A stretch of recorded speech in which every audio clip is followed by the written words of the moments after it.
welcome back, everybody, to the Mystic Syndicate. I am your host and Dungeon Master, Brian, and this evening we are on Session 2 of Eclipse of the Ancients, a Dungeons & Dragons 5th Edition custom content campaign created by yours truly. So, guys, gal, welcome back.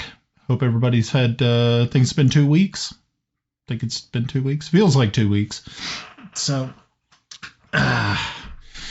glad to see everybody made it. Indeed.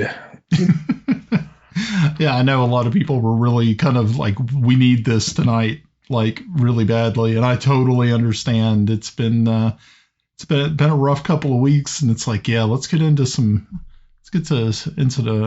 role playing here. Let's get some D&D going on. So folks watching at home, thank you all very much for hanging out with us this evening, checking us out. Make sure to give us a like, thumbs up or whatever, and subscribe. That would be really very, very helpful. You can watch all, of course, of all our videos over on YouTube, which you're probably watching right now. Weird. And but you can also listen to our shows as podcasts over at the Mystic Syndicate on iTunes and Spotify. So make sure to check us out there. And leave a comment. That would be kind of fun. Just say, hey, listening. Tell us where you're from, where you're listening from. That would also be kind of fun. Also kind of find out where you guys are, all of you all are at. All right, so let's go ahead and start with introductions. And I think we're going to just use the... how do you guys want to do this? Do you want to do the Discord and go down, or do you want to do the actual, like, what they're seeing on screen and, like, start with Jolly in the corner? Well, if we start with Jolly, then go to Pav, then me, then Malinda, we follow the thing on the stream, which is less confusing than. Okay, yeah, we can start with Jolly and then just move across. Yep, sounds good. Yeah. But I like putting confusion.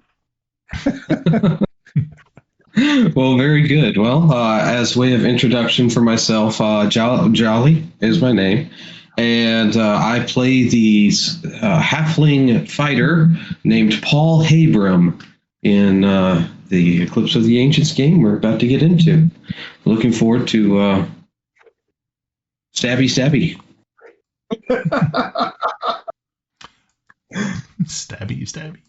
Yeah. Stabby. Hello, I'm Pav. I'm playing Kaldris Starkenstone, a dwarf from the city of Volga in Mountain Home. My family is a known crag bloom artisans, as well as dabbling into hearthstones. More will come on that later. So, I'm Russ. I'm playing Felix Horatio Tarleton, a human sorcerer. I guess maybe I ought to come up with a last name for my character. Everybody else seems to have one. I just went with one. Lumindra. It's been a day. Well, it's been a good day, but it's been a day. Lumindra, a wood elf healer druid. All right. Well, I think that. And you're Brian. Yeah, that's me. Yeah, but I've already introduced myself, so it doesn't really matter. He has one name too, so I guess that works. Yeah. I'm in one of the other Dungeons and Dragons games that I play in. I'm actually a player in on Sunday afternoons. They usually the DM does not actually give the wrap up from last time, or it's one of the players, but I'm not going to do that to you guys. I'm not going to be that cruel, because I know that some of you all may not have the time to actually go back and listen to the show. So, yeah. Professor was kidnapped. We killed a guy. We almost died from methane in the sewers. But we lived. Yep. And I didn't explode the sewer. Yeah, and you did not explode the sewer, but you did end up blowing that manhole cover off, and which is okay.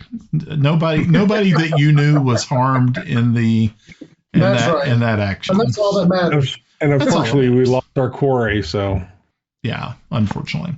So, but when did we go to the quarry? So for those people watching at home who don't know what we're talking about, the group had graduated from the Royal College, and they were tasked by Cornelius Harefoot, a professor of astronomy and thievery, to take some very important documents to the Imperial University to deliver to Dr. Taina Solaris. These very, very important documents outlined a situation that is going to happen within a year's time where the planet of Talara is going to be occluded by the gigantic planet Thanosis. And it would create 100-year reign of darkness over the entire planet. But it seems as though there may be some way to be able to fix this problem. And so after Dr. Cornelius showed them his documentation, they went to the university.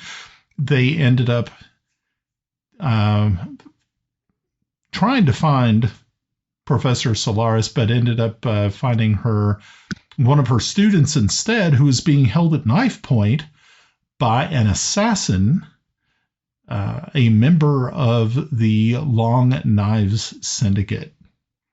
They were able to defeat this assassin, talk to this student, a Violet Supfin, and she was able to cast some light on some of the things that they were looking for. She too had been doing some research and was able to find some ancient writings concerning this event. So the group decided to try to follow the blood trail out the window and into the sewers to try to see if they could recover Dr. Solaris.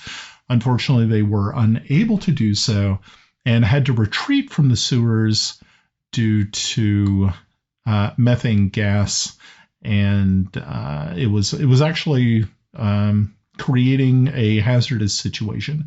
And that is where we are going to pick up. You all are outside, breathing the fresh air, not too far away from the campus. But what are you planning on doing now? Guess what? I'm muted too. You're muted, Russ. Everybody's muted. You're I muted. would say a shower. We're going to a clothier because we're covered in shit.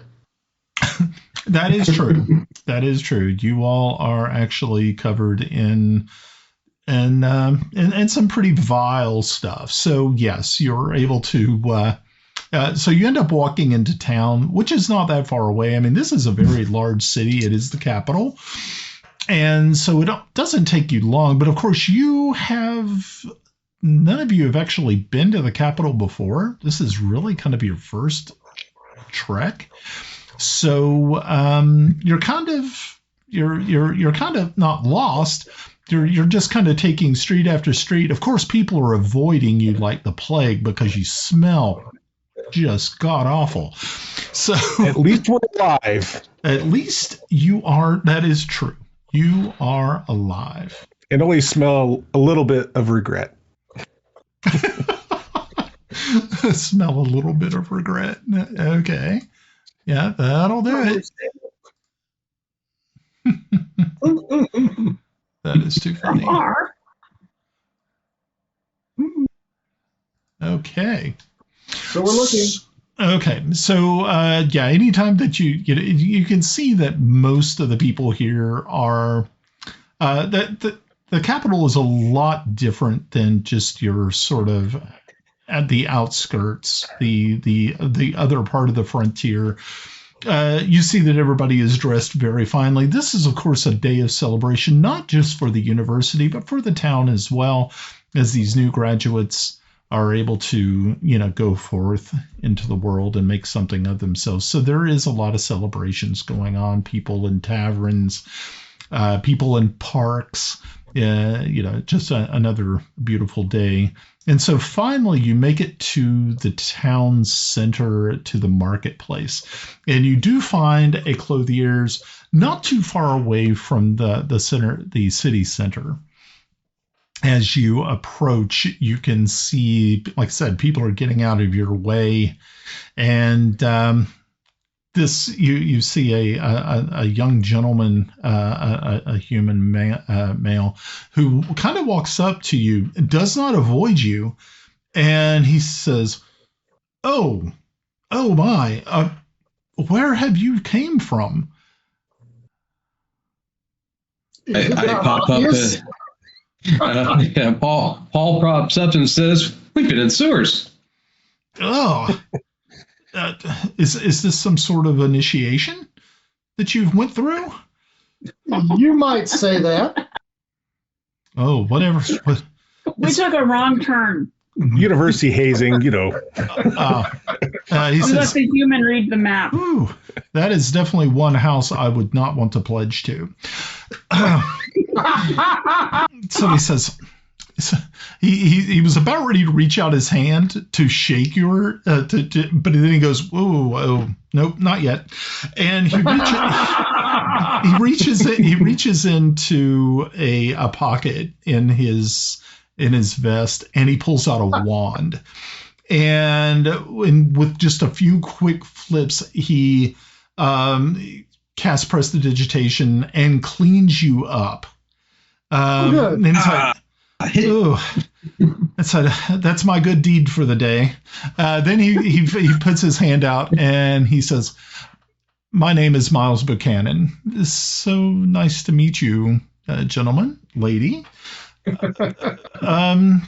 He says, Are you walking into the clothier? This is my uncle's establishment. I wanted to save you the embarrassment because he can be quite cruel, and so."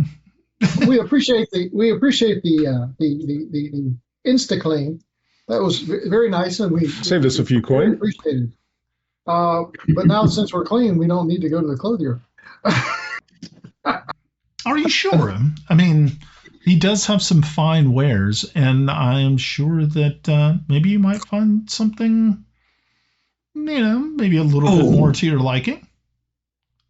I feel rather much obliged. Thanks for the cleaning. I would love to see the wares myself and observe what your uncle has. So as you kind of look up, because there's like a small flight of stairs, and you can look up and you can see this very dour elderly man just kind of scowling down at you, and you can see that he's probably a little displeased, maybe thinking that his nephew has kind of stepped out of his bounds. Maybe there was definitely some money to be made, even though but yeah, you can see that there is some displeasure, a look of displeasure on this gentleman's face. And he's like, so Miles goes, "Yes, you should definitely look. At least look. Hopefully buy something." I can't hurt, I can always use a new cravat. Yeah. So he kind of bounds up the stairs and opens the door. You can hear the bell as it hits the door, and he calls out, "Uncle Hercules, you have customers." And you hear a grumbling, just like, "Yes, but you already cleaned them up. You shouldn't have done that. Could have got a lot more money out of them."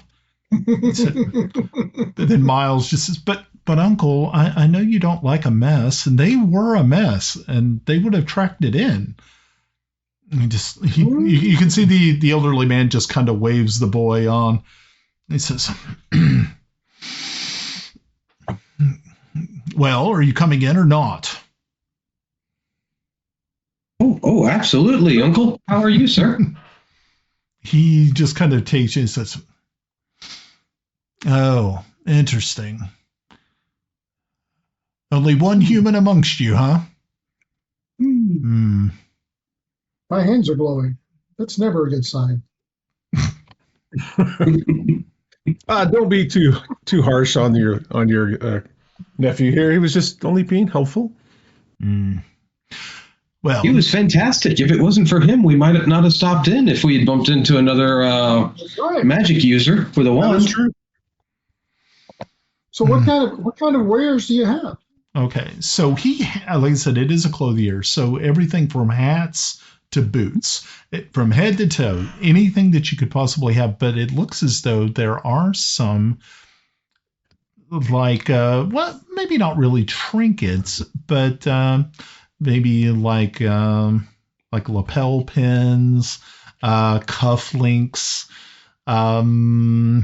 There are tie clips, special, hats that they have ladies and men's hats. Of course, ladies' hats are usually a little bit more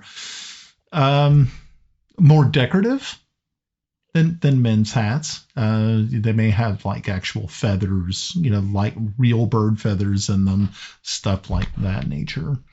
But you can see as you look around that this is definitely a top end sort of establishment. It's not one of those places that you would find just a common person walking in and buying something. And especially for let's see, for Felix. Felix, you like to, you dress well, and so you can really you can appreciate you can appreciate what you're seeing. Yeah. So the elderly Uncle Hercules just, well, look around. If you need something fit, just let me know and we can take measurements. You can hear that there's someone else in the back, and you can actually hear the it's the treadle of a sewing machine. A foot pedaled sewing machine is ramping up, doing little bits. So obviously there's somebody in the back who does alterations and sewing. So, but you can't see them. They are behind the curtain, so to speak. Very cool. All right, wander around. I'm pretty well set for clothing at this point. Mm-hmm.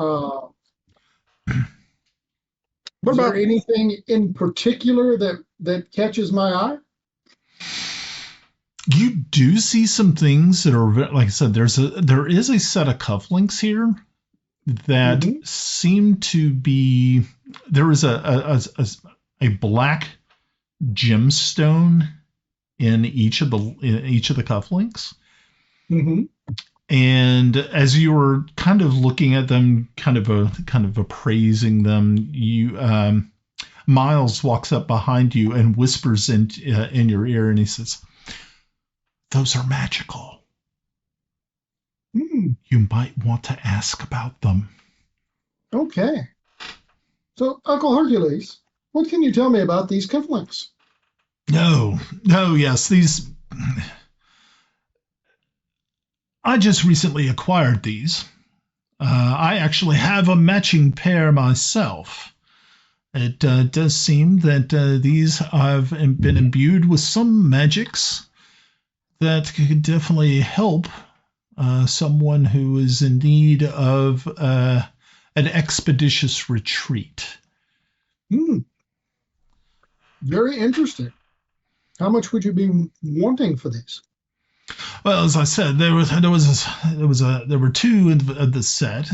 I'm keeping one for myself, of course, but I would let these go for 75 gold pieces.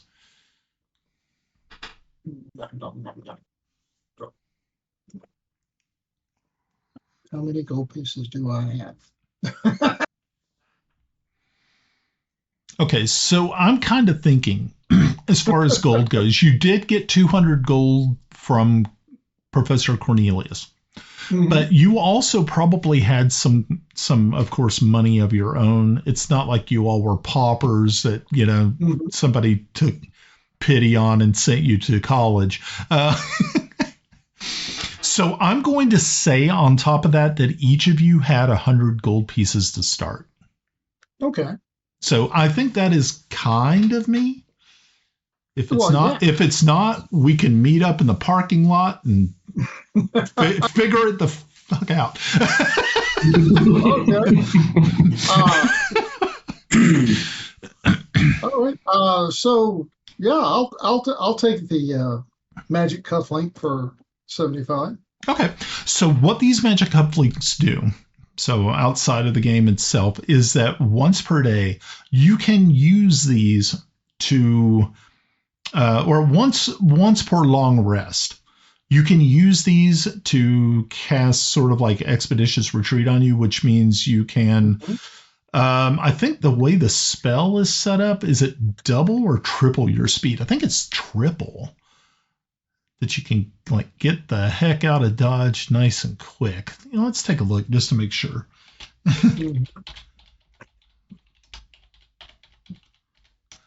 Oh yeah, let's see. What does that actually do? These are good questions. Okay, so spell allows you to move at an incredible pace. When you cast a spell, then the bonus you can take the dash action. Oh, so it's just a dash action? Oh, okay. Which is, how far can you travel with the dash? I thought it was like 3. 60 feet. Okay, so 60 feet. So yeah, I mean, you can take off, and it does not count. It doesn't like take up a spell slot or anything, and you do not need to be attuned to them. It's a pretty simple sort of spell. All right, where did he go? And for a wizard, it's probably, or a sorcerer, it probably wouldn't be a bad thing to have. Especially if things get hot and heavy, it's probably not a bad thing to have in your inventory. All right. Alrighty, that's cool. Yeah, so he takes them out of the case. He places them in a box. And obviously the box that they originally came in, and he takes your gold, he hands over the box, and he writes you a receipt.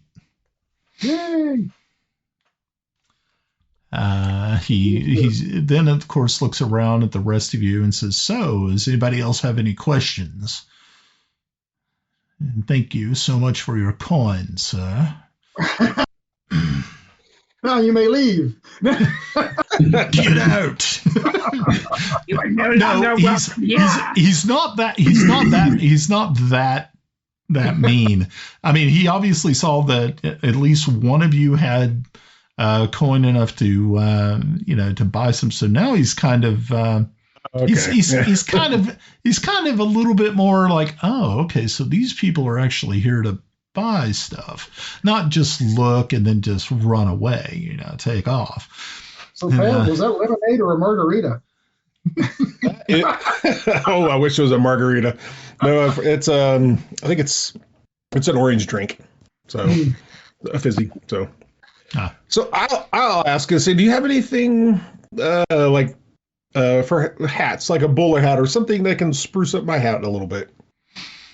He says, of course.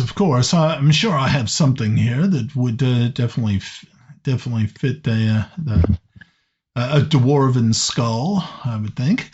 So he reaches back and he's kind of looking through some items, and he pulls out, like you said, a bowler hat that looks like it would fit pretty nicely.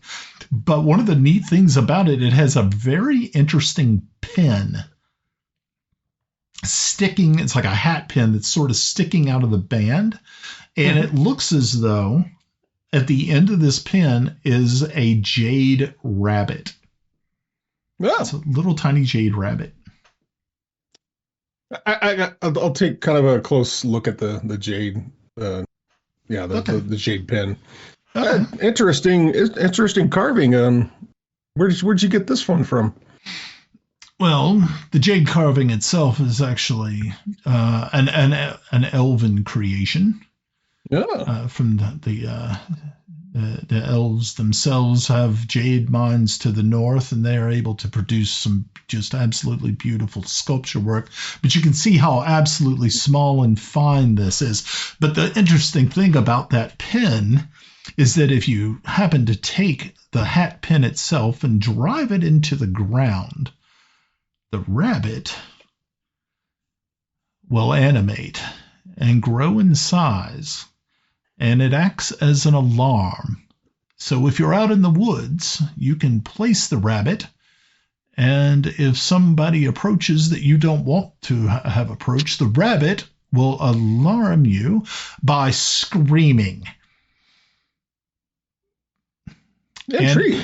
Yes, if you've ever heard a rabbit scream, you'll know that it can be quite unnerving. He says this rabbit, it has the ability to detect anything within 35 feet of itself in all directions.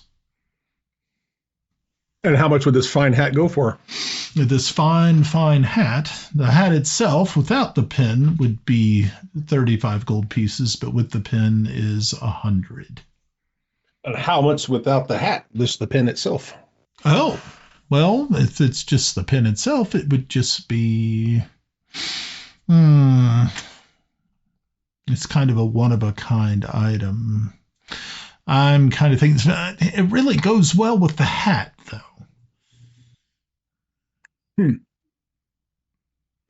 How about 95 for just the hat pin? 95, 100 for the hat and the pin, but 95 just for the pin? Yes, I'm trying to, got to make a profit here, boy. No, I understand. My family have their own business, and I quite understand. Excuse me. Excuse me. How about just 90? I don't know. Let's just say 95 just for the hat and the pin. I understand the profit, but that's quite a significant amount of gold there. Well, let's take a look. Actually, you know what? I want to do an insight check on him real quick. I want to see if he's BSing. Okay. Go ahead. All right. BSing. Yeah, if he's trying to pull one over me. Hold on. All right. Sorry, how's your persuasion stat? Not that great, actually, for him. He's not very persuasive. It's not horrible, but it's not my better skills. All right. Why is this not rolling? That's a good question. Okay. How do I do this? How do I do a skill check? It should just be able to, pull up you should have your character sheet and just scroll down. It should be there. It's on there. The word insight, I think. Yeah, it brings up the skill proficiency list. That's all it does. Oh, well, let me give me a second. Okay. So yeah, it should show your skills, and then if you just click on the word, it should. Are you trying to do an insight? I know why. I actually, hold on for a minute. I know why, because I had it in the edit mode. Stop. All right. I was making notes. All right, there we go. Ooh. Okay. Wow, a 20. All right. 20? Yeah, you kind of get this idea that it's probably not as valuable as he's letting on to be. So with my family being artisans of crystal and stuff like that, do I kind of get a better understanding of really what the value of this thing is? Yeah, you're kind of thinking, because it is such a specialized item, that it really only has one real purpose. Yeah. that it's probably only really worth about 50 gold pieces. Okay.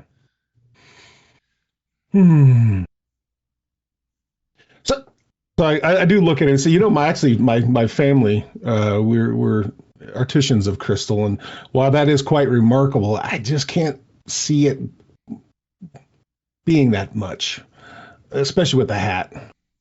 I'll tell you what, I'll give you 55 gold pieces for it. Okay, give me a persuasion check. Oh God, here we go. Nope. Oh, okay. And how much did you offer him? 55. Oh, All no, it right. was a 60. It was either 50, 55 or 65. I can't remember. Okay, so let's go with 65. So he's gonna bring the price down to 75. 75 for the hat and the crystal, And the pin. pin. Yes. And the pin. Okay, I'll go with that. That's Okay. So I like the idea of having- he places the hat, and the pin is in a hat box, and takes your money, writes you a receipt, and thanks you.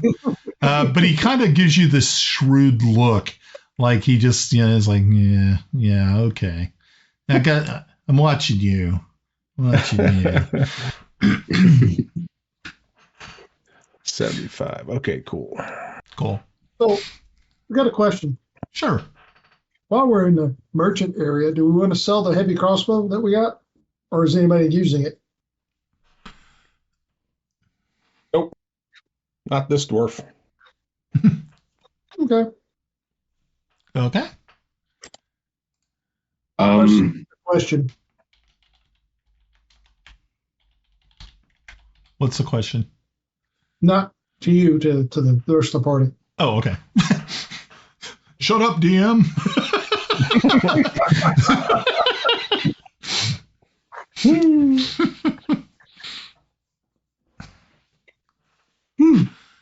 I mean, is there anything else anybody else here wants to look at? I mean, it's some good merchandise.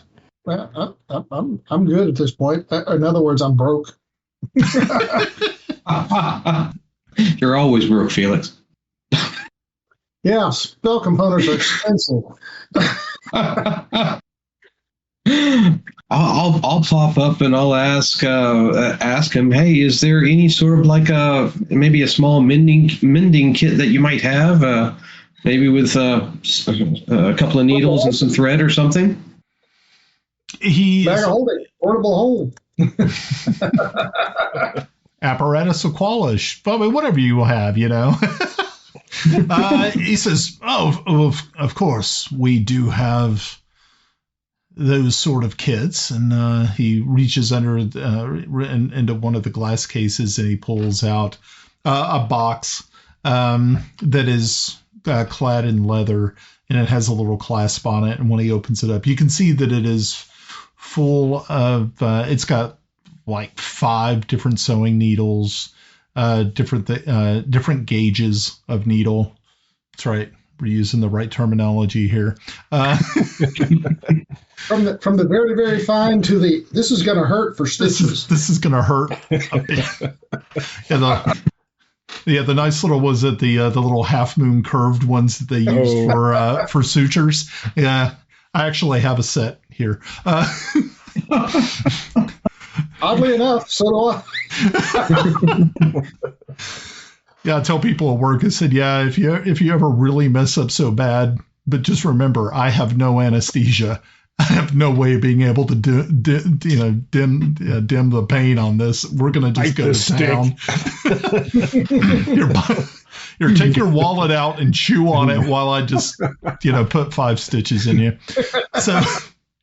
So yeah, he gives you this. It has 4 different small spools of thread in it of different colors. It has white, brown, black, and gray. And that's so cool. Thank you. And it's only 5 silver pieces. They're very silver. Yeah. And you know what the technical term for it is? It's a housewife. No shit. That's what it is. I'm just waiting for his hand just to reach over and pop. I can't because I spent the other day hand sewing patches onto uniforms. So he's not wrong. I do not miss that one bit. No, seriously, guys. They were issued at the beginning of the last century, and that's what the issue name was a housewife. Housewife. Yeah. That's cool. Alrighty. So were you? Paul's all about acquiring the housewife. Yes, thank you. Yeah. Okay. So got your housewife all squared away. Well, at the same time, though, mentioning to Uncle, just really just thankful and all for all these items, and kind of curious about the process that's happening back in the back. If I could have a quick tour, that'd be cool. He kind of looks at you a little strange. He's like, a tour?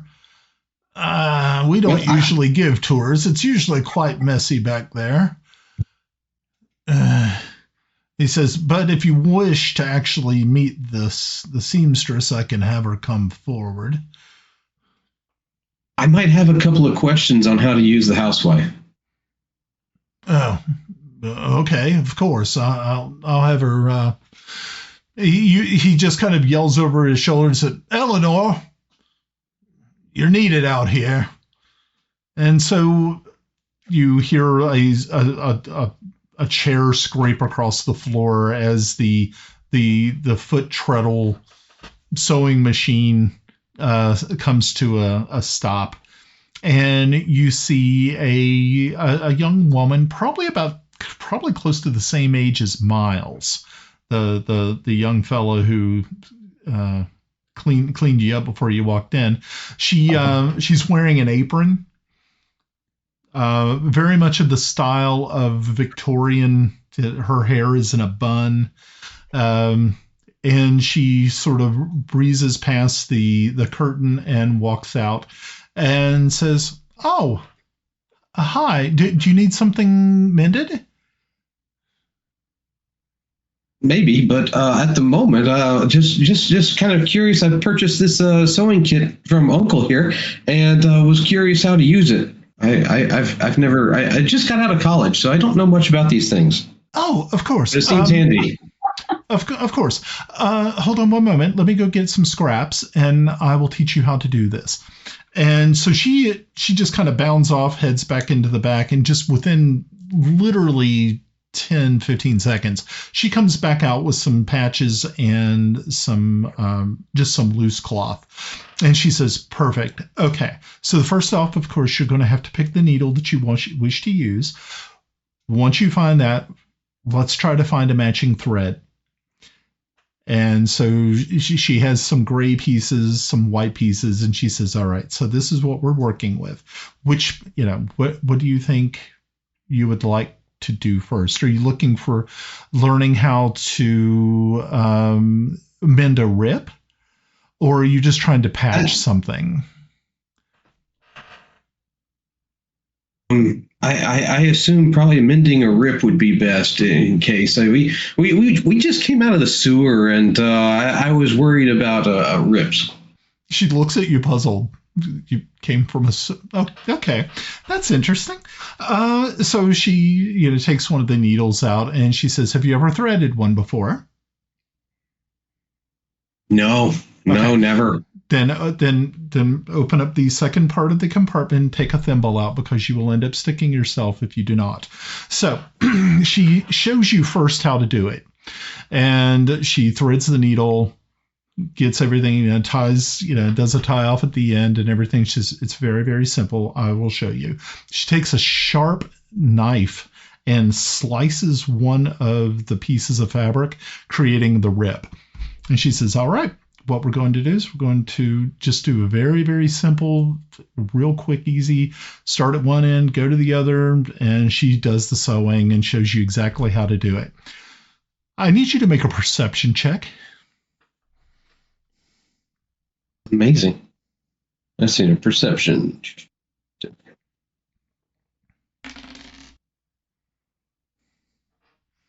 I'm a little lost in the sauce. You're actually just kind of taken in by all of this. Is anybody else watching this happen? Or is everybody just like, I don't know what's happening? Kaldris is he's always curious about stuff. I guess he's kind of watching. So what kind of check? Perception. Yeah. Oh, Felix, you were watching as well? Okay, let's see what.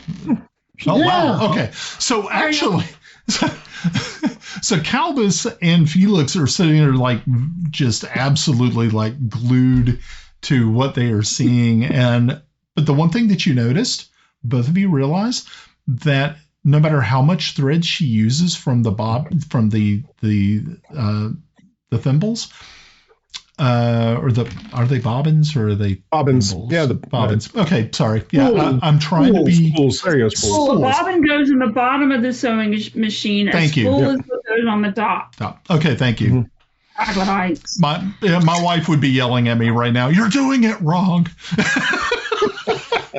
Okay, so you notice that it does not seem that any of the thread is being used.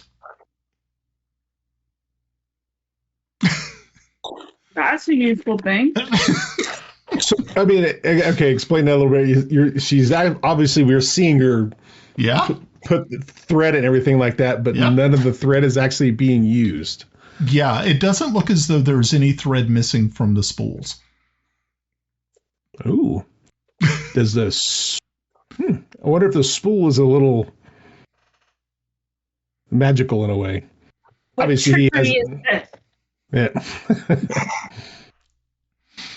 Which? That's okay. I'll look at it. I said, well, that's a very interesting spool. I'm seeing you use the thread, but it's not. There's not less appearing on the spool as you're using it. It just seems to stay the same. Oh, that's because of this. And she holds up her hand, and you see this very ornate gold ring on one of her fingers, and says, "When I do crafts and when I do alterations and repairs, I wear this ring, and I use no materials." Yes, that's pretty cool. Yeah, she says. But you still do the repairs. It's not. Oh yeah, no, it's not illusion anything. You're actually using. No, okay. It is though I lose no material. That's a neat trick. Yeah. All right. Yeah. This is all fine and good, but it's not earning us experience points. Let's go. And also, it's where we've lost. We need to get the trail. Get back on the trail again somehow. Wait, there's a trail? I have a quick question about this item since I'm hearing them talk. I did not observe it, but I'm just hearing the conversation. Mm-hmm. And is there a place to acquire such an interesting ring? That's fascinating. Oh, I'm so sorry. It's called sleight of hand. No, I don't believe there is. I believe it's a one of a kind. It was actually produced by a hidden folk master, a druid. And as you look very closely, you can see that the band, it looks as though it is made of gold, but it's actually from a special tree that has a golden bark. And you're kind of familiar with this tree. I mean, you've heard of it because you are one of the hidden folk.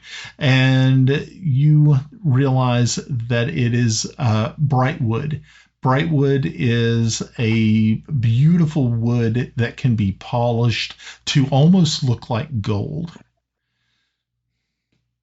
Yeah. Brightwood. That is so cool. Yeah. Well, thank you so much for showing me how to sew and mending rips, and thank you. Of course. Well, is there anything I find interesting since everybody else went shopping? Well, like I said, there's plenty of different things they have. Now, remember, they also have not just, like I said, it's everything from head to toe. So there are capes, there are some basic jewelry, like bracelets, earrings. It's cufflinks. Yeah, well, definitely cufflinks. I'm not been so. Women's hats. Yeah. Scarves. Shawls. So no, there's nothing I find interesting. As you are looking around, just sort of taking things in, you do see something that does catch your eye, and it looks as though it is a gossamer wrap, and woven inside of it, it looks as though there are embroidered leaves embroidered in it. Cool. And so, you're looking at it. It's looking. You're kind of thinking this is kind of interesting looking. You've never seen anything like it.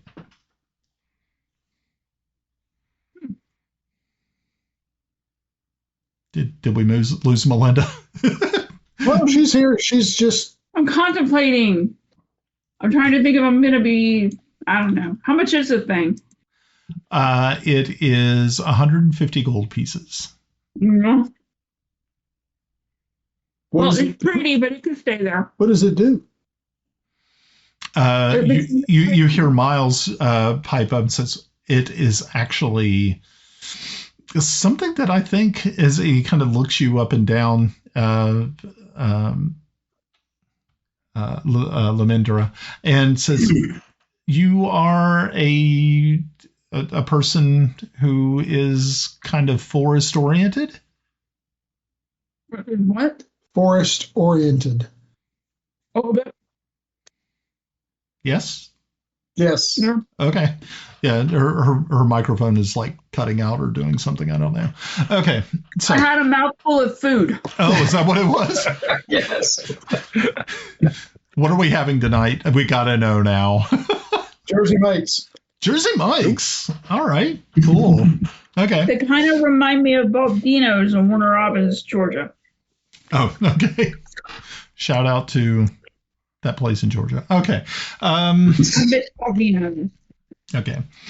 So he says, yes, if you happen to have this wrap on at a time when you are in a wooded area or an area that has bushes and there's like lots of leaves, what it will do is it will enhance your ability to hide. It's a wrap of hiding. Well, that doesn't suck. I don't have 150 gold pieces, so. We could come up with 150 if you really, really wanted it. I mean, Lumindra, it would probably look very stunning on you, so I'm happy to give you what I have to help. Well, what would you say? And okay, so I'm not a. Yeah, Kaldris is definitely not a person of clothing and things like that. But I don't know. I want to try to do another insight check, but I'm not sure if it's going to actually be worth it. I don't know. What do you think? Go for it. All right. Because my insight sucks. Oh, yeah. No, there you go. Typical Felix roll. Oh, yeah. But Lumindra, I'm sure you would look lovely in it. I'm more than happy to. I'm sure we can, put enough gold together. Well, actually, I'll look at the uncle and say, what about 125? He contemplates it for a moment, and he says, "Oh, the 125 I can do. That makes more. That is something I could definitely work with." And he reaches over and picks up the wrap, the gossamer wrap, and folds it and places it in a tote and takes the money. Are you okay with that? I can afford 125. Okay. All right, but you guys are buying dinner for the next couple of days. We'll stock you, Lumi. It'll be okay. Yep. Okay. All right. And we're off. But we knew that. All right, my friends. what's our next, our next way forward, our next step? Because obviously we've lost the trail of the. Weren't we going to get a map to see where the sewer ended? I lost the bubble. We need to go find what's her name. Yep. The professor? The professor we saved. We need to go find her. Oh. And hopefully Dr. Violet? not the watch at the same time. Okay. So I believe you're going to return back to the university. Yeah. Okay. Before we leave, I'll wave at Miles and say, adios, friend.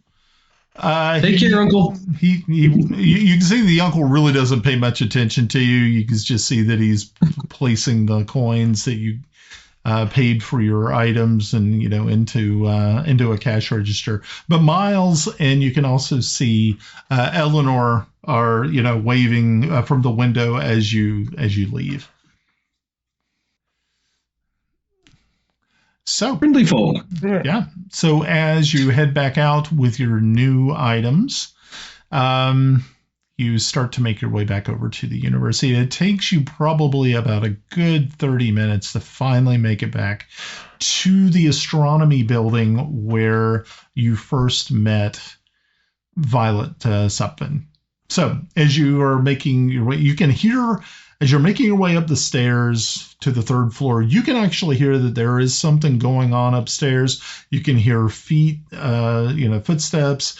You hear people talking. There's multiple people, but as you reach that third landing, you can see where Dr. Solaris's classroom and office were. You see that there are 2 armed guards out front bearing muskets. And you can see that the doors are wide open to the classroom. Inside, you can see Dr.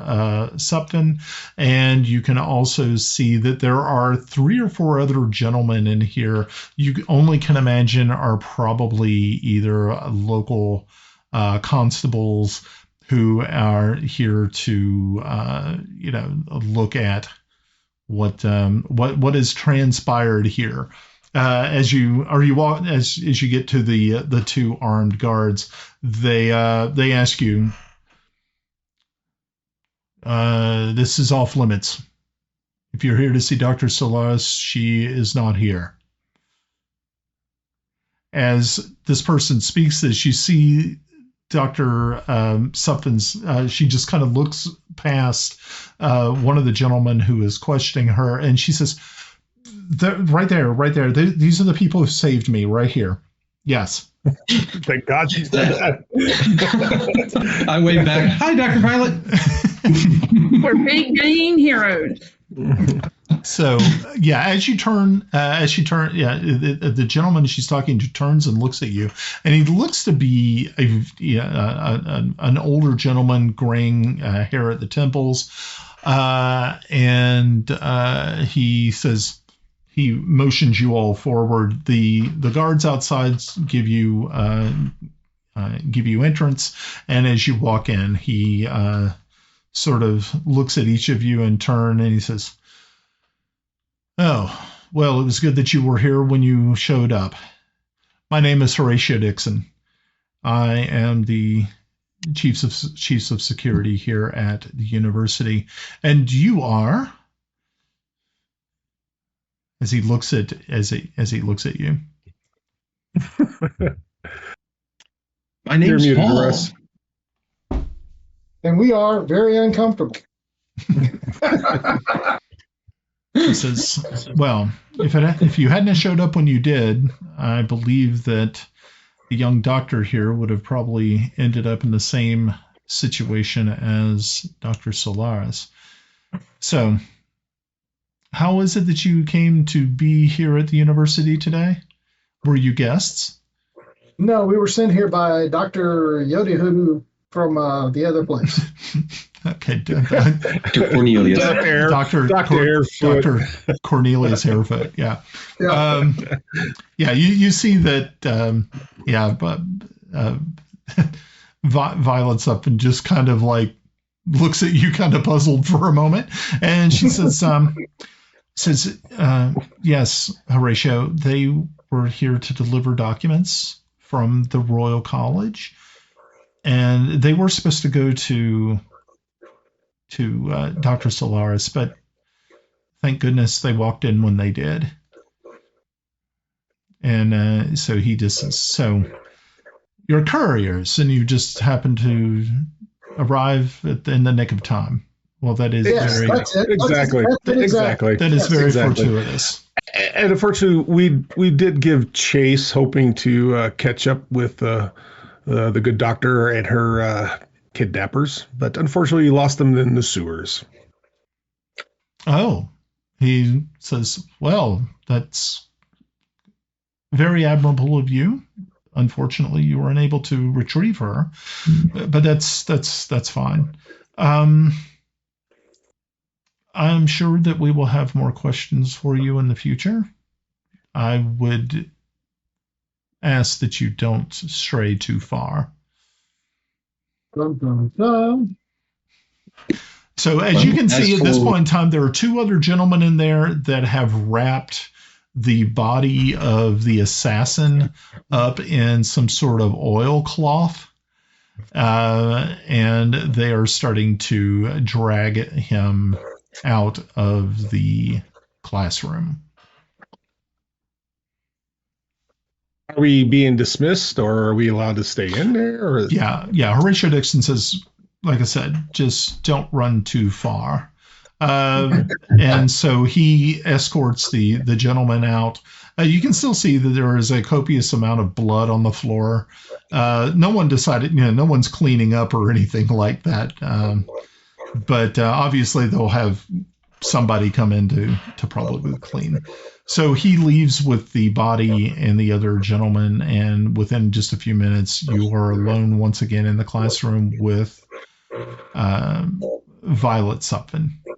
She looks at you and says, well, I'm very sorry that you didn't get a chance to find those responsible, but it looks as though you're no worse for wear for being in the sewer.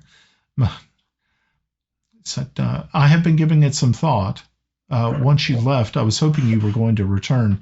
I believe that most likely all of the answers that you seek on the locations of the certain dragons might be found here in the university library. Okay. Is the library close by? It is in one of the other buildings. It should only take us, it's just a short walk.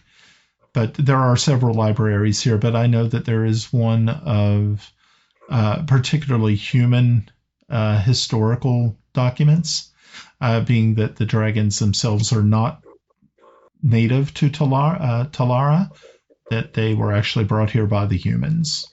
So, well, it has definitely been a day. Indeed, So- it has. Humans bringing something with them that can kill them. So she says, follow me. I'll take you to the library. And so you all start to make your way across campus. You can see by now that most of the festivities have calmed down. People are leaving the university for the day. And by the time that you get back here, it is probably more closer to like 4 o'clock, almost 5 o'clock in the evening. You can see that some of the buildings are actually closing up. But as you get to this one specific library, you can see that the lights are still on.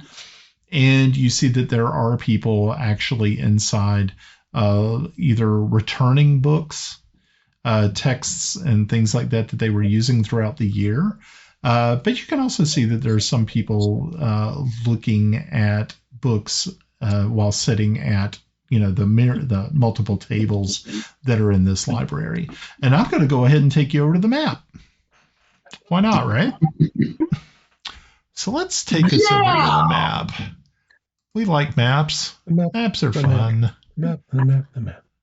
Okay, and let me go ahead and Awesome let's show the nice people at home what the map looks like. Alrighty, so I'm gonna just show you guys the map, and I'm gonna go ahead and place you. I've already placed you guys in here with Dr. Solaris. not Dr. Solaris, Dr. something. That'd be funny. You can see that there is at least 3, 4, 5, 6 other people here in the library at this time. And you can see Dr. Supfin is right here. And I'm sorry? Dr. Violet. Dr. Violet. And so she says, I think what you're going to be needing are either in this shelf over here or this set of shelves here. It seems that these are more of an ancient history of when the Terrans, the humans, first came and what they did and leading up to the Great Plague. So, okay. And as I said, there are definitely people walking around, checking stuff out, and yeah, and or you can see like there's this like large table up here, which is obviously the librarian's table, and there is a woman sitting behind it. And where's the card catalog? You got the card. Break out make sure to remember your Dewey Decimal System. For the kids at home who don't know what we're talking about, it's okay. We come from a different time.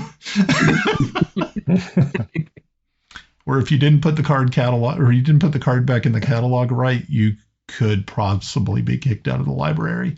They wouldn't let us take the cards out. Yeah, I think you had to write it down. Yeah, you had to write like everything down, and then like, yeah, you could. And actually, I think it had like a metal bar that ran through It was like a little hole. All the way bottom. Yeah, would this fall under the 200s, the 900s, or the 500s? 700s. 700s, art and recreation. Yep. Just goes to tell you, we're old. Yeah. Speak for yourself. I'm a young spring chicken. What was it? And for like a year in high school, I worked in the city library as the periodicals librarian. So it was like, it's all newspapers and magazines from here. That was the most boring job I ever had. It was terrible. All righty, so here you guys are. You all can make investigation checks to see if there is some information you're able to glean from the stacks of books around you. A library, a very dangerous place. They always tell you to be quiet, and then someone uncovers some kind of forbidden knowledge. Where we got here? Just no brainer room with books.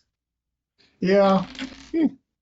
Okay. 17. So not too bad. So of all of you, I think was that Paul did very, very well, and then Kaldris did actually pretty good too. So Paul and Kaldris, as you all were looking around, you see a couple of tomes that are really that just kind of reach out. One is the early colonization. Yep. By Isham Ross. The name does not ring a bell, but you're kind of thinking it was the way that the book, it looks as though it was written after the plague. As you look through the book and you're looking at the copyright dates, you can see that it was definitely like probably about 10 years after the plague. So you're kind of thinking that this was actually written by someone who survived the plague. And what was initially. The author? His name is Isham Ross. Isham, last name Ross. Yep. So you got to think that was probably close to a little over 1,000 years ago. It's a very ancient book. But through the use of elven magics, the books here, even though they are very, very ancient, they have been restored with magical means. So you never have to worry about them just crumbling to dust as you touch them. Elvish magic, super useful. So you find that one. That one's interesting. And then Paul, you find one that really kind of opens up some definite possibilities. It's called Dragonkind. And it was right up my alley. Yeah, and it was written about 800 years ago, and it talks about the great worms. It talks about mostly where the environments that they live in. It's more of it's like a field guide to Peterson's manual. It's like yeah, actually that's a really good way to put it. It's like a Peterson's manual.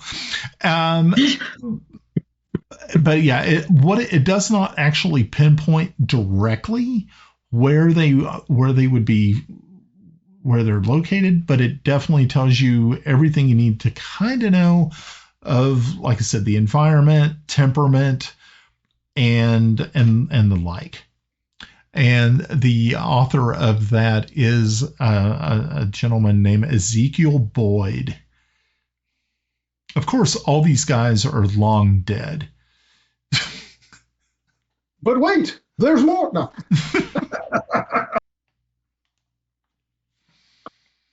Where's the necromancer? Anybody has speak to the dead? The guys out here digging people up and everything like that. Dig it, I think it worked in the D&D movie. So, so as you all are sitting there kind of like going through these, of course, taking notes. You can't take the books, like these books are very kind of, they're not in the restricted stacks area, but they're definitely just reference materials that cannot leave the library. So as you're quickly taking notes furiously as you can, it's definitely helpful. But one of the things, we need to find an artificer that can duplicate item. Yeah. But Kaldris, as you're looking through the colonization book, you start to see names that you were familiar with, ancient dwarven kings who were very instrumental up to the point where when the humans were actually at the verge of extinction, these ancient elven kings and princes, came to the rescue of the humans and saved them from actually pretty much dying out. So you see that's very, very interesting. But one thing that you notice in the writings is talking about the trying to remember the name of the replicator. And the replicator is a building. And from what you know, as you know, that all humans carry a communications device with them. And the replicator is what creates the devices. It's a very ancient device that was brought here by the first humans. So every human has one. And what it is, as you're reading along through here, you pick up something really, really interesting. And then it says that the replicator will take schematics, and whatever schematic that you load into the replicator, you'll be able to create whatever the schematic is, how it's developed. The only problem is there's only one schematic that anybody knows about, and it's the communications device. But at the bottom of this one paragraph, you see that the dragon mother, Dralakor, it is said that she has a vast library of schematics. And that if anybody, what kind of dragon she is? Does it say what kind of dragon she is? They do not say. Yeah. But it is a legend that she holds the library of schematics, and these are like unbelievably technologically advanced items. Okay, so as you're sitting here like doing this, all of you see this bright blue flash in the center of the room. And just as you do, you see that there is another person standing over here, and this just regular person is holding this book. And as you can hear that they're chanting or saying something out of the book, and all of a sudden this bright flash occurs in the center of the room, and then quickly dies. And when it quickly dies, and you adjust your eyes, you see that there are 3 extremely large goblins have appeared inside the hall. What did I say? You come into a library and stay quiet, but somebody finds something. I feel like this reminds me of the time Felix did something back at school. You see It doesn't involve alcohol, though. You see the student on the other side immediately drop the book in just absolute terror, not realizing that they had picked up a grimoire and had activated it to a point where they were able to kind of port in a certain monster and had no idea what they were doing. All you hear is her squeal out. You see Dr. Violet immediately turns and is looking, like once her eyes adjust to the blue light, the bright blue light, and everybody just freezes in place. And we need to roll initiative. Anybody perfect time. Kaldris called it. That's all I'm just saying. So, quick question. How flammable are friendships? How flammable are friendships? Oh my gosh. I don't know. Did you just come back from it depends on the materials. Did you just come back they're from wearing. the bar? No flames. There it is. Okay, so everybody, I think we have everybody. Okay, good. Alrighty. So, all right. So immediately, this goblin right here, armed with a scimitar, immediately rushes over to this person here and tries to attack them. And yeah, I know, right?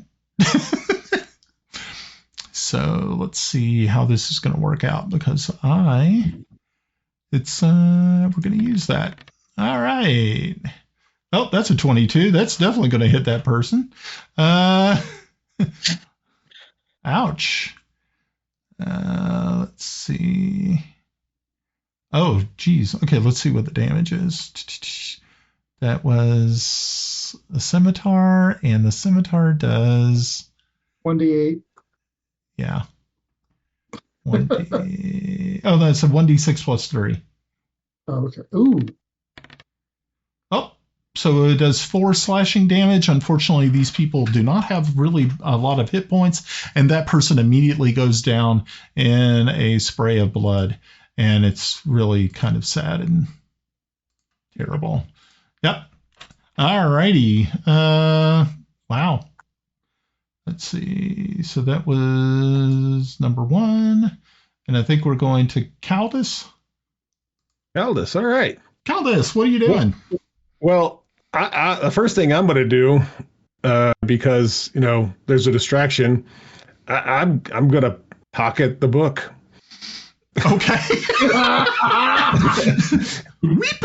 It's for a good purpose, all right. It's for a good cause. Okay, so you're going to take your turn to take this book and hide it within your within. Yeah, okay. That's okay. Should I do a sleight of hand? And you can do sleight of hand, but you have advantage. Okay. Because everybody is kind of drawn to the gore fest, which just erupted. Okay, so give me. Okay, yeah, 15. Yeah, that's totally fine. Okay. You're able to slip this this book into into your vest or whatever, and you can kind of close up. All right, very good. I don't think I have. Nope, I don't get. I don't get it till later. My bonus action where I can do some other stuff. So, okay, I'm just gonna pop it in there and turn around and look like whatever what's going on. Surprised. I love it. That's funny. Now that's the way to use a turn. Okay, so Paul, it's your turn. Okay, so oh my goodness, my halfling legs only carry me about 25 feet, so I'm assuming 5 squares. Okay, yep. Can I slide right here? Yeah, you can slide right there. That's perfect. Okay. Nice. Okay. Anything else you got? Not yet. I've got my sword armed right now, so I'm waiting to slice and dice. Okay. So yeah, the goblin sees you approach. He jumps over the table right here and goes ahead and tries to take a slash at you with his scimitar. A 10 probably isn't going to hit. Am I right? Nope. All right. Very good. You are correct. Oh, okay. Let's see. Oh, wow. Actually, he has a multi-attack, so he will also try that again. 14. Oh, he's still missing. All right. Good deal. Awesome. All righty. So that is it for him. Felix, what are you doing, sir? Yeah. Chanting, I cannot set the books on fire. I cannot set the books on fire. Actually, that was my thought. Is like, if I use fire in here, people are gonna. Oh yeah. There would probably be some problems. Yeah, so I'm going to use a cantrip, Mind Sliver, on this guy. Okay. Okay. So I cast it. Okay. Okay, so he needs to make an intel save. Okay. Yep. Let's see. He doesn't. I think it's just a straight up intel check because he doesn't have anything super special. Let's see how he does. 7. He did not do well. So what happens? He takes 4 psychic damage. Okay. But yeah, he must subtract 1d4 from his next saving throw that he makes before the end of my next turn. Okay. That's fine. I like it. Anything else? Yeah, I'm moving this way. He was like, well, where's there it is. Move, click. No. Click. Move. We had the same problem last time. Yeah, I know. Do you need me to move you? Yeah, put me right here. Okay. So yeah, you have two tables between you and the Baddens. All right. Oh, that's true. Yeah. Lumindra, what are you doing? Contemplating. Okay, number 4, or he has a number 4 on me. The goblin that is labeled number 4. Yeah, goblin number 4. All right. I'm assuming that does not hit. That is not going to hit. No. I'm going to tickle him, and then I'm just going to stand right where I am. Okay. Gucci. Alrighty, so super goblin. It's a bad little goblin. So Super Goblin is going to jump up on the table and run over here. He is also going to try to hit Paul. So let's see if he can. They haven't really had much luck before. 21? Famous last words. Wait, what did you hit me with? 21. Yep. That's going to hit me. Okay. And that's 8 slashing damage. Okay. Are you okay? I am still alive, barely. Okay. That's good. Yeah. Oh, wait, hold on. He gets 2 attacks. So Yeah. She does. I forgot about that. 23. How convenient. Definitely hit. And Okay. 7. Yeah, buddy, we are passed out. Oh, are you out? Oh, no. Okay. Okay. All right. Well, that's not good. Dead. Okay, so yeah. So you see the librarian walk around the desk here. She is holding a wand, and she is going to. Actually, no, she does not have a wand. Interesting. So she is actually going to probably move a little bit further. Probably like right there. Alrighty. And that was her move. Violet. I just want to say I like the bit of it, the token thing you put on Paul. Nice little cartoon death. That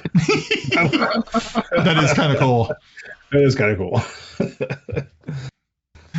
Okay, so Violet is going to move back this way. Actually, no, she's not. Actually, she's not. She is going to reach over and she is going to administer a healing potion to Paul. So, Paul, you are going to get what is that? That's a 1d8 plus 2. And so she's going to give you 5 more points back. Yay! I'm alive again. And Just then, in time for him to slide. Oh. and then she's going to move. Okay, cool. All righty. She likes me. All right. So the lady who actually conjured all of this freaks out and is rushing for the door over here. So it's 23. But as she tries to sneak past this goblin, he is going to get an attack of opportunity on her. And yeah, this isn't going to go well. Yeah, and she gets cut down. Holy crap. So what you're saying is that goblin's getting a lot of experience points. Yeah, he's racking it up tonight. It's hot. Okay. Too bad they're not transitive. Right. All right. So Super Goblin over here is ready to. He is going to rush up here to attack the librarian. And first attack is a 13. I think that's going to hit her. She's not wearing. Yeah. No. She's not doing good. Yep. 7 more damage, full damage. She's dead. Wow, this guy's racking up the experience tonight. Wow. Okay, Kaldris. All right. Well, while they're focused on Paul, I'm going to use my sneak attack. Okay. Throw a hand axe. Nice. Okay, let's see here. And that's probably going to be a miss. Yep, that's a miss. Unfortunately, that's the. I don't know. Is there anything else I can do? I can move. Yep.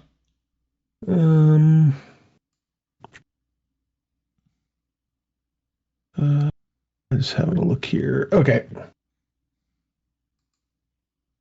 All right. I'm going to kind of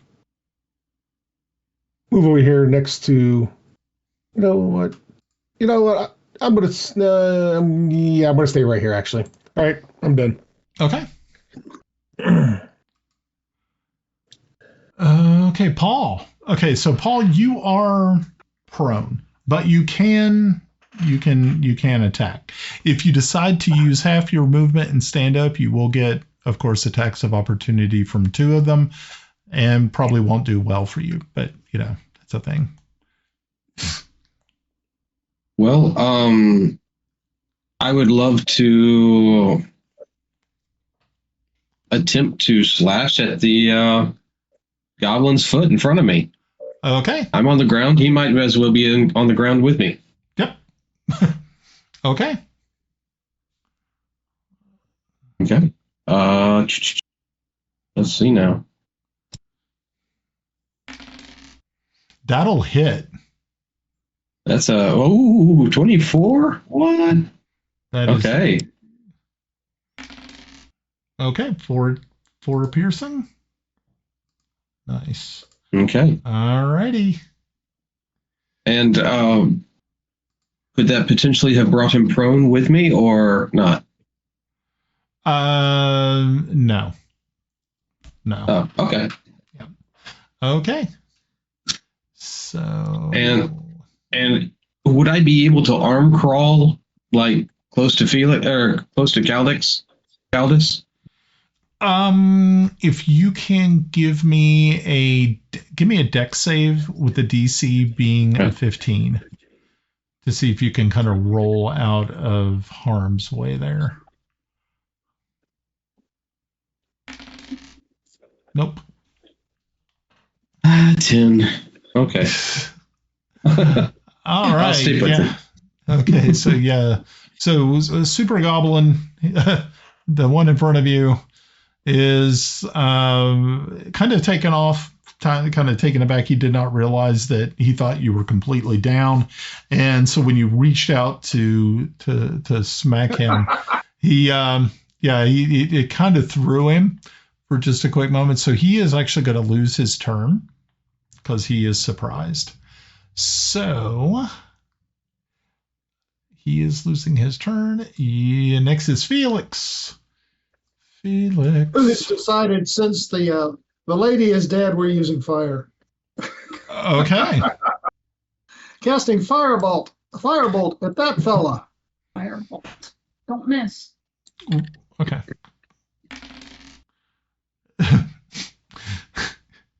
You missed. That would have been funny if you would have rolled a 1 and he was using his chart of weird things that happen and the library caught on fire. Yeah. Oh yeah. Burn one of the royal or one of the imperial libraries down. Yeah, that'll get you friends. Yeah. All right. Whoosh. Okay. That's it. No bonus action. Lumindra, what are you doing?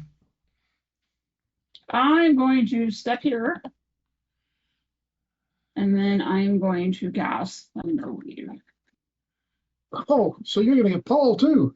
Yeah, sorry, but he can't really go anywhere other than into the bookcases, so it's fine. Okay. So what is it that you're doing? Thunderwave? Yep. Okay. Alrighty. Paul's going, nobody likes me. Okay, so they need to what did I do? So they both need to make con saves for DC 13. 7, 4, and Paul. Okay. So the first one got a 4. And the one that's the one right in front of Paul, and that's a con save, right? Yes. Yes. Okay. And he got a natural 20. So let me know what. So what happens? All right. So if you fail, you get 2d8 of damage. Okay, so go ahead and roll the damage. Okay. Okay. And it's pushed back 10 feet from me. Or, yeah. Okay. If they successfully save, they only take half as much damage and they're not pushed. Okay, so he takes 13, and the other guy does not get pushed, but he takes half damage. Okay. Yes. Good deal. And as an equal fun thing, everybody within 300 feet of me can hear the boom. Okay. Wow. Alrighty. So, Paul, how did you end up? With that? Did you? I haven't rolled yet. Constitution save, is that right? Yeah. Constitution save 13. And you did fine. Okay. So you are going to take half of that damage. You really can't be pushed because you're prone. How much was the damage? It doesn't matter. Yeah, it does. He still takes half damage. Yeah, yes, but he doesn't move. Yeah. Right. But he has less hit points and you just did damage. That's okay. I'll give you some hit points on the next round. Just don't die. And he's up. And he's down. And he's up. At least it's not Pat trying to do. Okay, so what? What was the damage? So I can half it. It was 6. Well, no, it was half of it is 6. So you half are is 6. yeah, Okay. So you're already once again. Yeah. I'm out again. Yay. little Paul sorry, sorry. I got rid of the other guy who was going to hit you. So Paul is the little Grim Reaper. I am dreaming of health potions circling my head right now. All right. So the goblin that took the full damage, I need to roll a wisdom save on him. Actually, he did pretty well. So he is going to. He's going to move over here, sort of bounding over these tables. And he is going to try to attack Felix. But I don't know if he will be able to or not. 14, Felix? Considering shield just went up, no. Cool. And he's going to use his second attack. Natural 20. Well, that's going to hit, but... Yeah. Okay. So yeah, okay, so I guess... excuse me. Pardon me. So, okay, well, it's going to hit, but it's not going to do the full damage. Well, no, it'll do whatever he did, whatever he rolls. Okay. So there's 8 slashing. Okay. Okay. All right. Good deal. Next is Violet. Okay, so Violet is going to... She has... Let's see if she can actually... She can move 10. And she's going to move here. And then she has... It's kind of like a club or a sap or something like that. She's going to try to hit this monster that's attacking. Oh, she rolled a natural 1, so that's definitely not going to happen. But it was a good try. She tried and failed.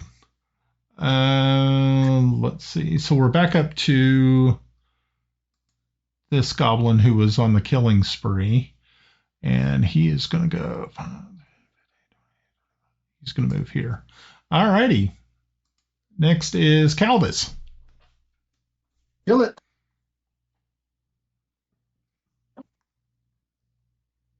I don't think praying is going to help.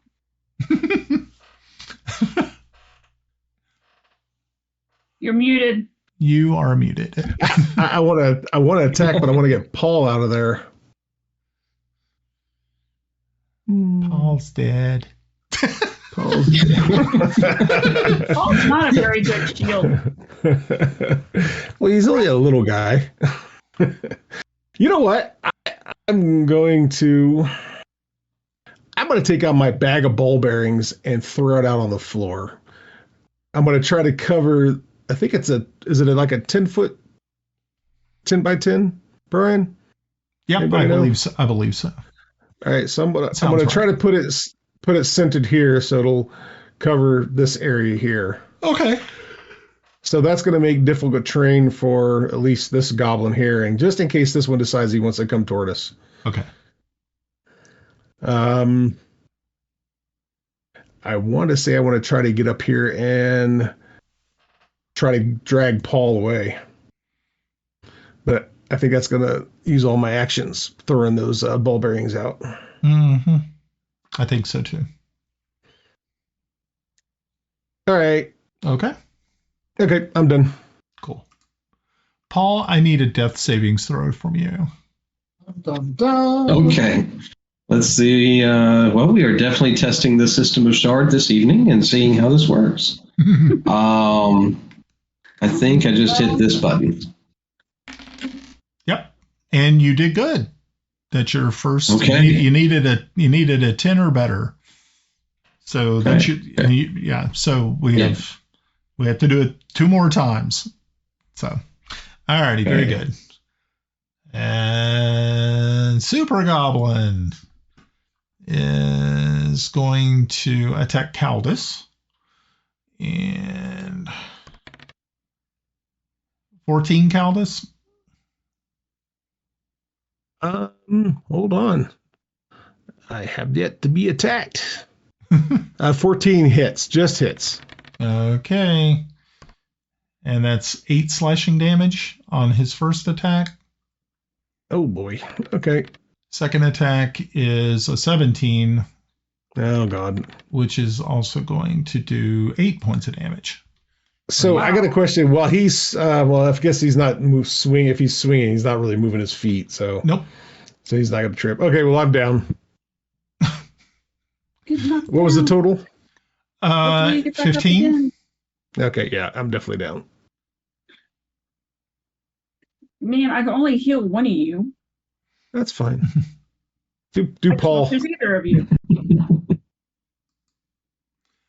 Okay. All right.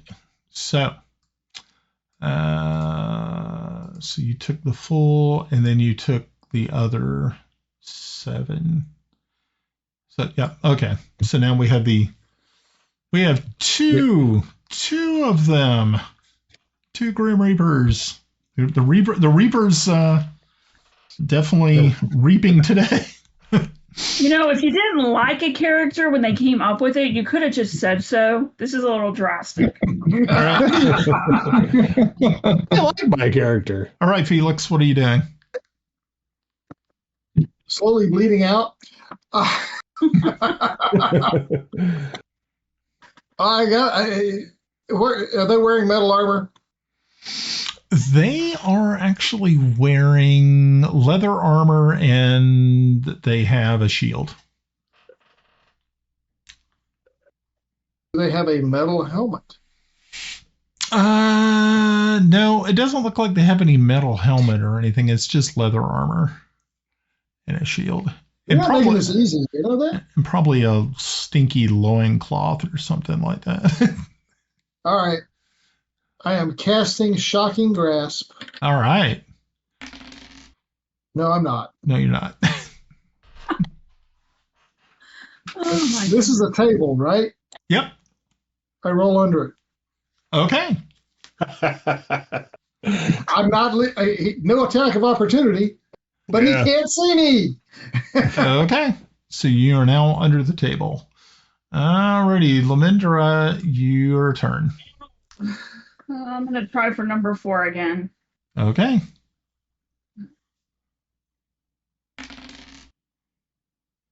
That will miss, unfortunately. I like 13 tonight. Have you done that a few times? Yes. I'm going to take. Hey, Brian. Yeah.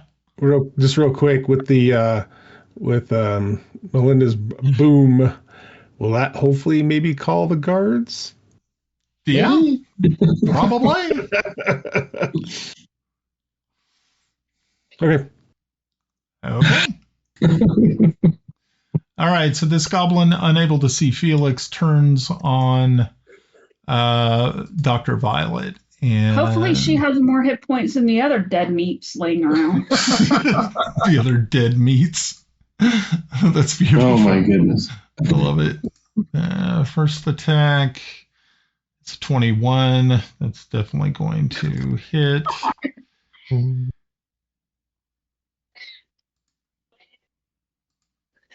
It's a good thing that girl is already dead because I would have killed her after this is over. Alrighty. So that's it for that person. We're back up to this goblin who is going to. Okay, so he's going to need to make a. He's going to jump up here on the table. But I think he's going to need to make a dexterity save because of the what is it that Kaldris threw down? The bearings. Yeah, let's see what happens. What happens? Oh yeah, he's fine. So he jumped up on the table. And he's going to make one more move so he can attack Lumindra. So do I get to attack him since he jumped in on me? Nope. He didn't try to get past you. So here we go. Great. My turn to die. Hey, everybody gets a turn. Mm-hmm. 18? I'm sure that'll hit you. Hit. A what? A 15? 18. Of course it hits. Okay, so you take first level, Brian. you take 6 slashing damage.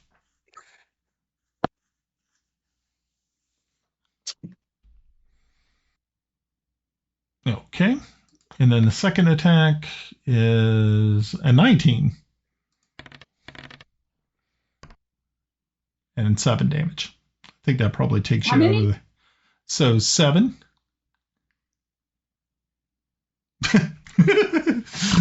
Are you with the dead meat bags now? I am. Okay.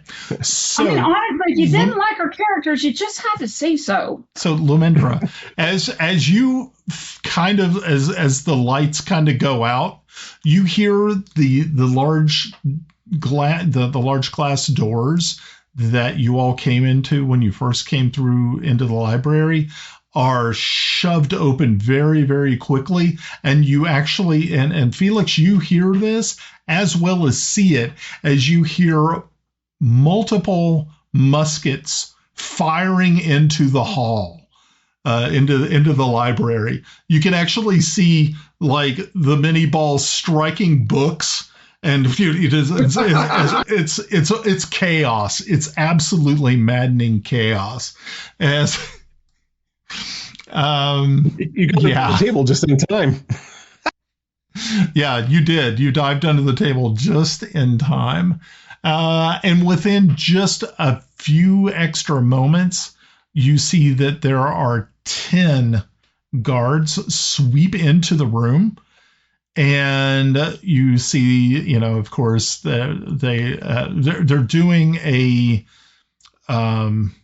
it's more or less, I guess, sort of like a line tactic that you would probably see in like the British would use, where the first rank would go to the knee, and then the next rank would shoot over them.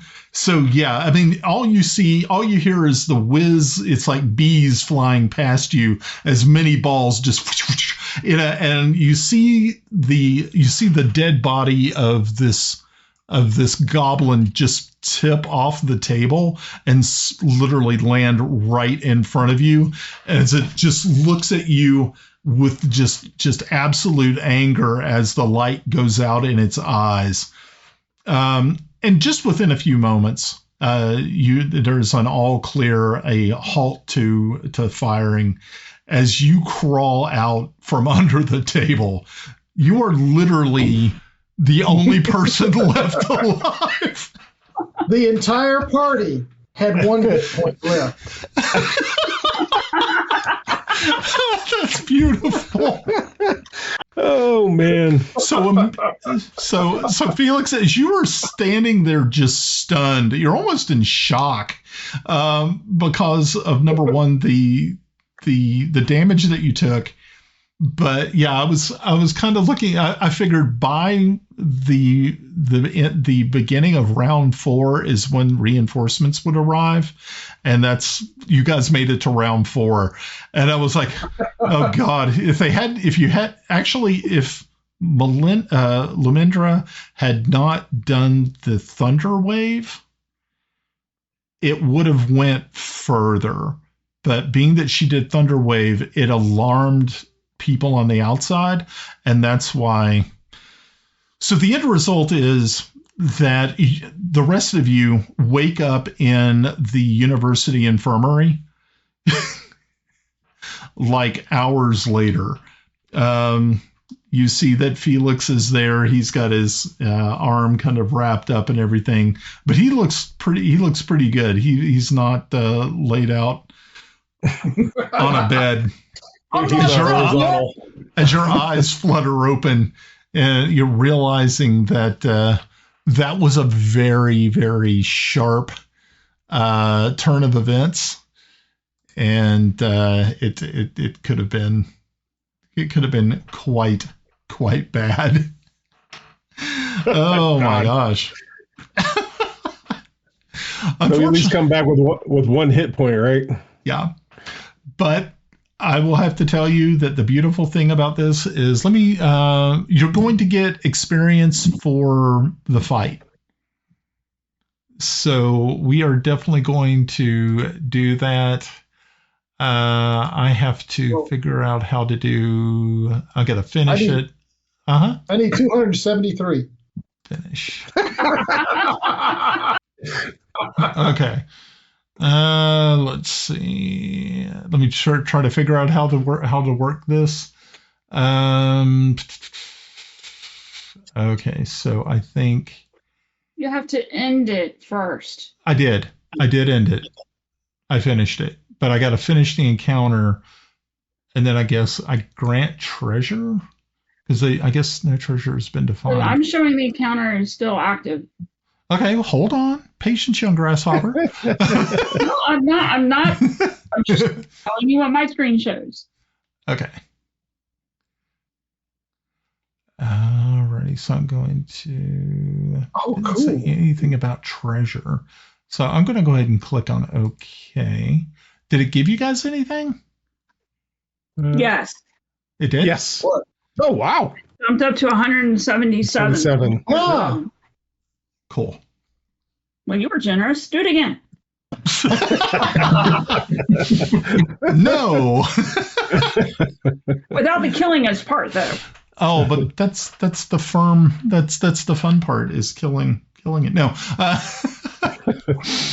Oh my gosh. Woo. Yeah.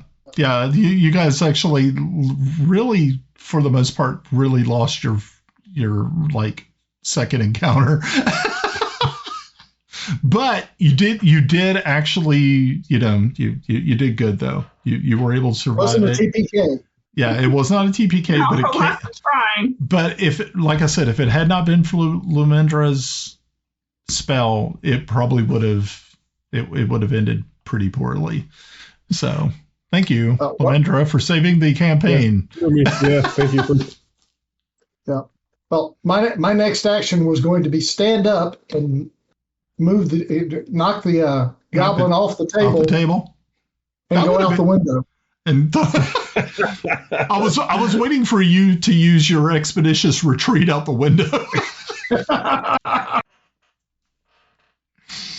Okay.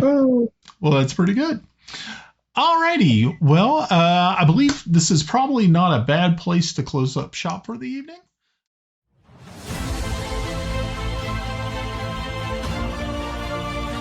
The Eclipse of the Ancients is a custom content Dungeons & Dragons campaign written and produced by Brian Anderson. Our players are Pav as Kaldris the Rogue, Russ as Felix the Sorcerer, Malinda as Lumindra the Druid, and Jolly as Paul the Fighter. You can find our videos on YouTube at youtube.com/@themystic Syndicate. Chime in on our X Twitter page at TMSynd.